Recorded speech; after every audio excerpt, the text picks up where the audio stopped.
नमस्कार दोस्तों, मेरा नाम है विनोद कुमार जोशी और जोशी विनोद की बातें चैनल में काफ़ी महीनों बाद मैं ये वीडियो लेके आ रहा हूँ। एक्चुअल में मैं कुछ नया करना चाहता था और इस नया करने के चक्कर में इतना लेट हो गया। तो जैसे कि मेरी आवाज़ को सब लोग पसंद करते हैं, तो ऐसे ही एक शख्स जयपुर में है और वो वैसे तो जोधपुर से बिलोंग करते हैं। और सबसे बड़ी खासियत इनकी ये है कि इनकी आवाज़ भी उतनी सुरीली, उतनी मीठी है कि क्या कहने। जब आप उनको सुनोगे, इनका पूरा परिचय हम करवाएंगे। इनका नाम अरुण पंचारिया है, ये जोधपुर से हैं और ये नेत्रहीन हैं। भगवान ने इनकी ज्योति बचपन से ही छीन ली थी, लेकिन फिर भी इन्होंने हार नहीं मानी और अपनी पढ़ाई को, अपने मकसद को, अपने जीवन की मंजिल को प्राप्त करने के लिए अच्छे से पढ़ाई की। जो ब्रेल लिपि हम कहते हैं, नेत्रहीनों के लिए जो पढ़ाई करवाई जाती है। तो अब ज़्यादा मैं आपका समय नहीं लूँगा, मैं बात करता हूँ। सबसे पहले स्वागत करता हूँ। मैं आज अरुण पंचारिया जी के रूम में ही बैठा हुआ हूँ, इनसे मिलने आया हूँ और मुझे बड़ी खुशी हो रही है कि आज मैं एक ऐसे फैन से मुखातिब हूँ और आपसे भी रूबरू करवा रहा हूँ। मुझे बड़ी खुशी हो रही है, हार्दिक प्रसन्नता हो रही है। तो सबसे पहले मैं नमस्कार करता हूँ आपको अरुण जी। जी नमस्कार और बहुत बहुत शुक्रिया, आपने यहाँ पर इतना वक्त दिया मेरे लिए और आज आप मेरे यहाँ पर पधारे। अच्छा लगा आपको सुनकर, बहुत अच्छा लग रहा है। बहुत बढ़िया। अरुण जी, आप मुझे सबसे पहले बताइए कि आप जोधपुर से तो बिलोंग करते हैं, जोधपुर में कहाँ के वासी हैं और अपने बारे में कुछ बताइए। मैं जोधपुर में गांव बरजासर है, गांव बरजासर तहसील फलोदी, ज़िला जोधपुर से हूँ और अभी फ़िलहाल मैं यहाँ पे राजस्थान नेत्रहीन कल्याण संघ में जयपुर में हूँ और मैंने पढ़ाई नेत्रहीन विकास संस्थान से की है, पहली से 12वीं तक की और अभी फ़िलहाल मेरा MA फर्स्ट ईयर चल रहा है पॉलिटिकल साइंस में। क्या बात है। तो आपकी आवाज़ भी माशाल्लाह मेरे से ही मिलती जुलती आवाज़ है। नहीं, तो नहीं, आपने बहुत शुक्रिया सर। अच्छा रहा। जी जी। नहीं बढ़िया है। तो मुझे ये इस बात की खुशी है कि आज आप यहाँ मेरे कहने पर आए और इतना आपका ये पदार्पण हुआ है। मुझे बहुत ज़्यादा खुशी है इस बात की कि आप जैसे प्रतिष्ठित व्यक्ति से मैं संवाद स्थापित कर पा रहा हूँ। बहुत बहुत ज़रा नवाजी है आपकी। पिछले रविवार को हमने तय किया था, लेकिन बारिश का दौर जो आपने जयपुर में देखा कि बहुत ज़्यादा तेज़ चल रहा था, तो उस वजह से हम नहीं मिल पाए। मेरी बड़ी दिली तमन्ना थी, जब इनकी आवाज़ में फ़ोन पे सुनता था, जब ये मुझे वॉइस टेक्स्ट भेजते थे, तो बड़ी ही दिल में ऐसे उत्सुकता रहती थी कि मैं कब अरुण जी से मिलूँगा और आज वो दिन आ गया है।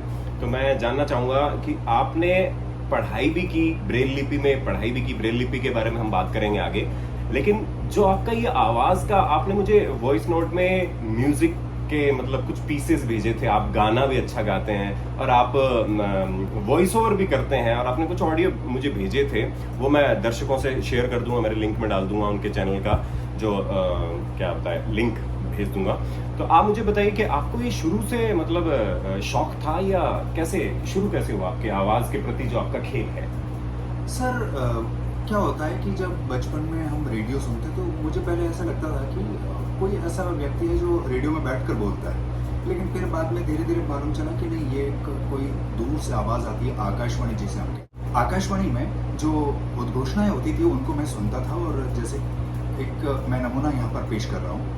ये आकाशवाणी जोधपुर का सूर्यनगरी चैनल है, मीडियम वेव 564.97 मीटर यानी 531 किलो हर्ट्ज पर। थोड़ी देर में हिंदी में समाचार फिर लेके जाएंगे, कृपया समाचारों की प्रतीक्षा कीजिए। जो रेडियो में नमस्कार, ये नमस्कार कहने का ही एक अलग तरीका था जो कि मुझे बहुत ज़्यादा अच्छा लगा। रेडियो की जो भी आवाज़ें हैं वो मेरे दिल को छू जाती हैं। और एक चीज़ और मैं यहाँ पर कहना चाहूँगा कि जो तलफ़ुज़ जिनकी हम बात करते हैं, उच्चारण की, शब्दोच्चारण, कई ऐसे शख्स को मैंने सुना है जो तरीक़ा को तरीका बोलते हैं, जबकि तरीक़ा उर्दू का वर्ड है, उर्दू का लफ्ज़ है। तो अब आजकल के रेडियो में ऐसा हो रहा है कि तरीक़ा को तरीका हो रहा है, श स और श का इन चीज़ों का ध्यान नहीं रखा जाता और स श श इन चीज़ों का जो भी अंदाज़ा ये हम कैसे लगा सकते हैं, ये सब चीज़ें मुझे विनोद जोशी साहब ने सिखाई है, जो कि आप खुद हैं, बहुत अच्छे लेजेंडरी वॉइस ओवर आर्टिस्ट हैं, इनका मैं सम्मान करता हूँ। थैंक यू, आपने बहुत अच्छे से बताया और भगवान ने इनको जो बोलने का अंदाज दिया है, अभी आपने सुना कितनी सटीकता से इन्होंने आकाशवाणी की उद्घोषणा की। इतनी सटीकता से तो मैं भी नहीं कर पाता। और ये ऊपर वाले का कर्म है कि इनको वो नेमत दी है। अब हम बात करेंगे ब्रेल की, कि ब्रेल लिपि क्या होती है। अभी इनके हाथ में है, आपको मोबाइल में नहीं दिख रहा है। अभी ये एक वॉइस ओवर की स्क्रिप्ट का मतलब थोड़ा सा नमूना पेश करेंगे आपके सामने, और मैं आपको पहले दिखा दूं। एक मिनट मुझे दीजिए, जिसमें मैं थोड़ा स्क्रीन पे दिखा दूं। ये इस पे अक्षर खुदे हुए रहते हैं, ये देखिए। अब इनको टच करके ये शब्द पढ़ेंगे, ये कमाल की चीज है। ये भगवान, मतलब जिनकी आंखें हैं, जो देख सकते हैं, उनको ये सेंस दे ही नहीं सकता भगवान। ये टच करके सीखे, इन्होंने इसकी बाकायदा पढ़ाई की है। और अब आप देखिए, नमूना देखिए आप।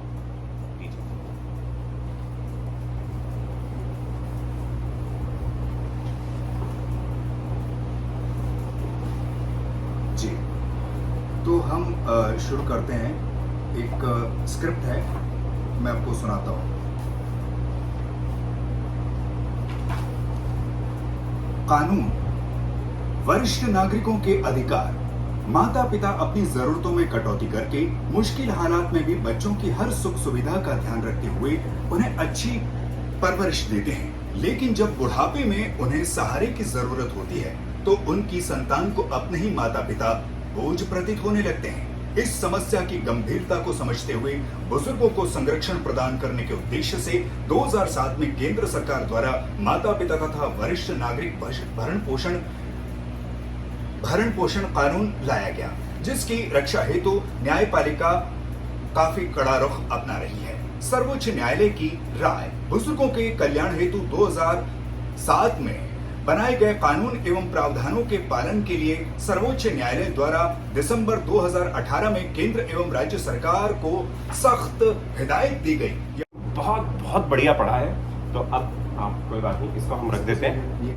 तो सर, आपसे मिलकर बहुत बढ़िया लगा। आपके परिवार में कौन कौन है, ये बताइए जरा। मेरे परिवार में मेरी 2 बहनें हैं जो कि छोटी हैं अभी, वो भी दृष्टिबाधित हैं, वो भी पढ़ाई कर रही हैं। अभी 12th का एग्जाम दिया उन्होंने, अभी रिजल्ट आना बाकी है जी। और मैं ब्लाइंड हूँ। हम परिवार में 3 बहन भाई ब्लाइंड हैं और एक मेरे बड़े भाई साहब हैं, वो डॉक्टर हैं। क्या बात है, बहुत बढ़िया। तो आप यहाँ पे किस पोस्ट पे हैं राजस्थान नेत्र विद्यालय में?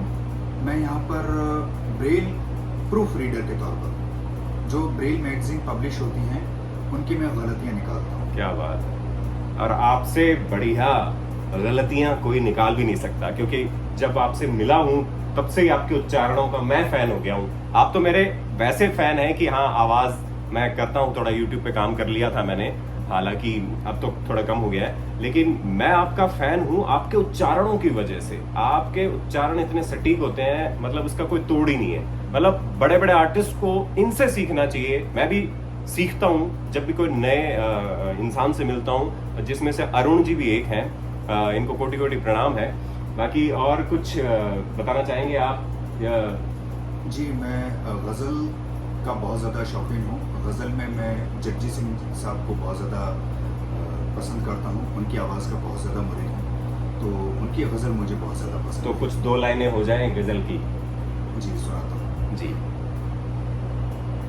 शाम से आँख में नमी सी है, शाम से आँख में नमी सी है, आज फिर आपकी कमी सी है, शाम से आँख में नमी सी है।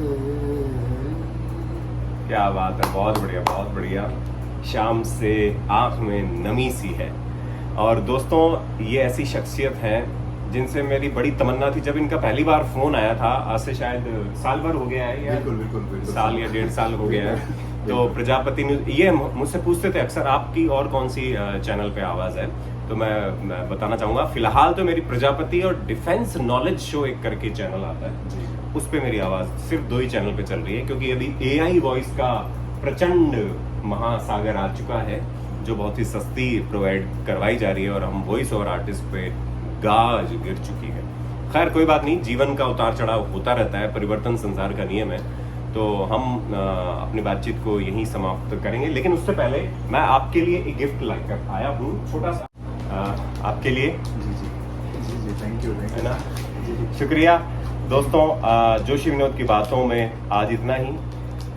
धन्यवाद, मिलेंगे फिर दूसरी किसी बात को लेकर, किसी अंदाज को लेकर। Bye bye. नमस्कार अरुण जी का भी बहुत बहुत शुक्रिया, आपको नमस्कार करना चाहूँगा। बहुत बढ़िया, थैंक यू सो मच।